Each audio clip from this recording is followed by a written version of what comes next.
One of my favorite ice creams in the world. I just love the way matcha green tea tastes. Now, I've gone through a lot of recipes to try to get the perfect matcha green tea ice cream recipe, get the perfect ice cream texture, and there was nothing really I could find, so I tried a different route.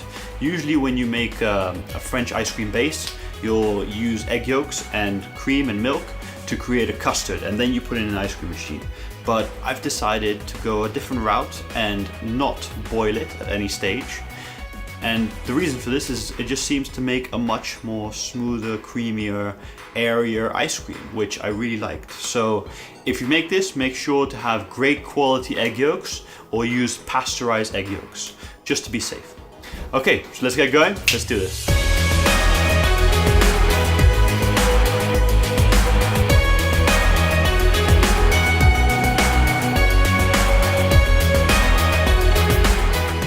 Okay, so first thing you do is you add 100 grams of sugar. This helps with the ice cream getting too hard. This keeps it nice and soft and also makes it sweet. Now you add 2 pasteurized egg yolks. Inside egg yolks it's got something called lecithin, which binds together water and fats together, in this case the milk and the cream, and makes it much more smoother as it becomes an emulsion. Now I'm going to add 240 milliliters of milk, whole milk, and 240 milliliters of cream. There we go. Just get every last bit of it. Okay, now I'm just going to add 1 gram of sea salt. This is just about half a teaspoon, and it really helps balance out the sugar and also from the ice cream's freezing. Now I'm just going to add 6 grams of matcha green tea ice cream, which is about 2.5 heaped spoons of powder. Now you're just going to want to blend this together. I recommend blending with a hand blender instead of whisking, because matcha green tea powder does not really want to mix with any liquids. Right, so you want to shear it in there very quickly. Now I'm just going to place it into my ice cream maker and just pass through a sieve before I do, to catch any matcha green tea lumps that might be there. And if you do catch any matcha green tea lumps, you're going to want to go back and blend it in, because you want all the matcha in there. Okay, so once that's done, just give it a little shake, make sure you get every last bit. Okay.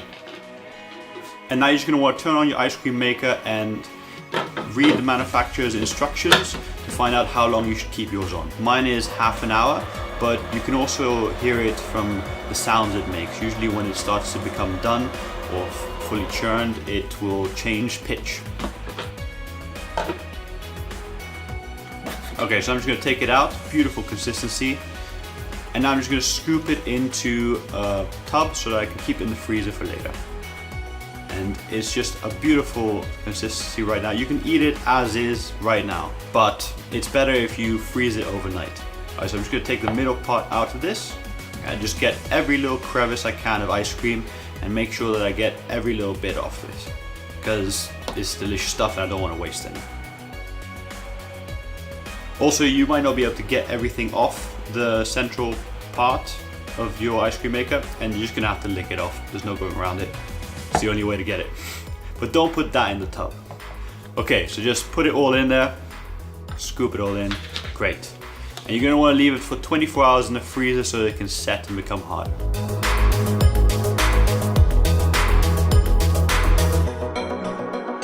Okay, so this is the ice cream after 24 hours the next day, and I've just left it outside so that it can soften a little bit for 10 to 15 minutes so that it becomes nice and malleable. At this stage now you just want to scoop it out and place it on a plate, just like this.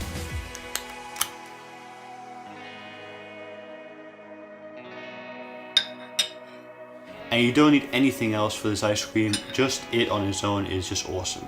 It's not about adding a bunch of other stuff to it, it's just about the ice cream, the flavors, the texture, and how it is.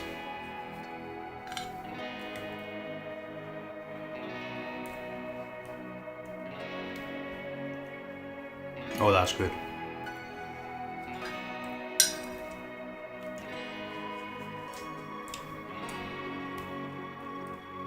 You should probably subscribe to this channel or visit the website or something.